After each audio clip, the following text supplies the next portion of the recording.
দেশের সার্বভৌমত্বের দিকে যদি কোনো শকুন নজর দেয়, সেই শকুনদের চোখ উপড়ে ফেলবে। সেদিন সেনাবাহিনীর ওই রাইফেল থেকে গুলি চলেনি, বাংলাদেশের জনগণ ঐক্যবদ্ধভাবে খুনি হাসিনাকে উৎখাত করেছে। খুনি হাসিনা দেশ ছেড়ে পালিয়েছে। একটা কথা আমার আপনাদেরকে দেখে মনে পড়েছে, সেটা হচ্ছে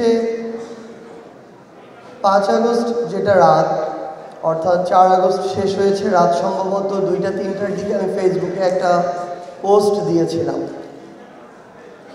পোস্টটা ছিল যে আমাদের এই যে শ্রদ্ধার যে সশস্ত্র বাহিনী, ওই মুহূর্তে আমাদের মনে হচ্ছিল যে খুনি শেখ হাসিনা তো শুধু ক্ষমতায় টিকে থাকার জন্য বাংলাদেশ পুলিশ নামক একটা প্রতিষ্ঠানকে অপব্যবহার করতে করতে এই একটা প্রতিষ্ঠানের যে ন্যূনতম একটা আত্মসম্মান ছিল সেটাকে ধূলিসাৎ করে দিয়েছে। এখন এই জায়গায় একটা পার্থক্য গড়ে দিতে পারে বাংলাদেশ সেনাবাহিনী। 5ই আগস্টে যদি বাংলাদেশ সেনাবাহিনী চায় আরও 20,000 মানুষকে খুন করে এই অভ্যুত্থানকে রহিত করতে পারে, আবার সেনাবাহিনী যদি চায় একটা গুলি না চালিয়ে জনগণের মতো কাজ করতে দিবে এবং জনগণ খুনি হাসিনাকে উৎখাত করবে। তো বাংলাদেশ সেনাবাহিনী সেদিন ওই একটা যে প্রতিষ্ঠান, ইনস্টিটিউশন যে বাংলাদেশ সেনাবাহিনী, সেটার আত্মমর্যাদাকে ধরে রাখার যে সর্বশেষ যে চেষ্টা, গার্ডস নিয়ে সেই চেষ্টাটি করেছিল বলেই সেদিন সেনাবাহিনীর ওই রাইফেল থেকে গুলি চলেনি, বাংলাদেশের জনগণ ঐক্যবদ্ধভাবে খুনি হাসিনাকে উৎখাত করেছে। খুনি হাসিনা দেশ ছেড়ে পালিয়েছে।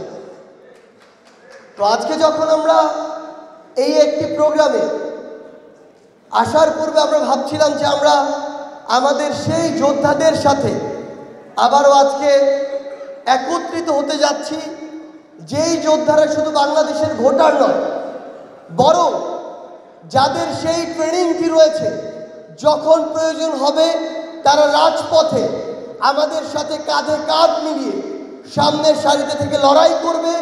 আবার যখন প্রয়োজন হবে তখন দেশের সার্বভৌমত্বের দিকে যদি কোনো শকুন নজর দেয়, সেই শকুনদের চোখ উপড়ে ফেলবে। আমরা আজকে আপনাদের সামনে আমরা কি করতে চাই সেটি তুলে ধরতে এসেছি, আমরা আপনাদের থেকে কি চাই সেটি বলতে এসেছি। আমরা আমাদের জায়গা থেকে স্পষ্ট মনে করি যে বাংলাদেশের প্রত্যেকটি গ্রামে, প্রত্যেকটি ইউনিয়নে, প্রত্যেকটি উপজেলায় বাংলাদেশের সশস্ত্র বাহিনীর একজন সৈনিক হোক, একজন অফিসার হোক, তাদের পরিবারের অন্যরকম একটা সম্মান থাকে। আমি প্রত্যন্ত গ্রাম থেকে উঠে এসেছি। আমার বাড়ি থেকে বাংলাদেশের যে সীমান্ত, তার দূরত্ব হচ্ছে মাত্র 3 কিলোমিটার। আমরা সেই জায়গায় দেখেছি আমাদের গ্রামে একজন সার্ভিক কিংবা অবসরপ্রাপ্ত সৈনিকেরও কতটা সম্মান থাকে। আমরা আমাদের জায়গা থেকে মনে করি আপনারা এই সশস্ত্র বাহিনীর বিভিন্ন জায়গায় যে দায়িত্ব পালন করেছেন, আপনাদের ভিতরে যে ন্যায় নিষ্ঠা, যে দেশপ্রেম, যে ডিগনিটি, যে শৃঙ্খলা, এগুলো এখন সময় এসেছে ঘরে বসে না থেকে বাংলাদেশের প্রত্যেকটি গ্রামে গ্রামে ছড়িয়ে দিতে হবে।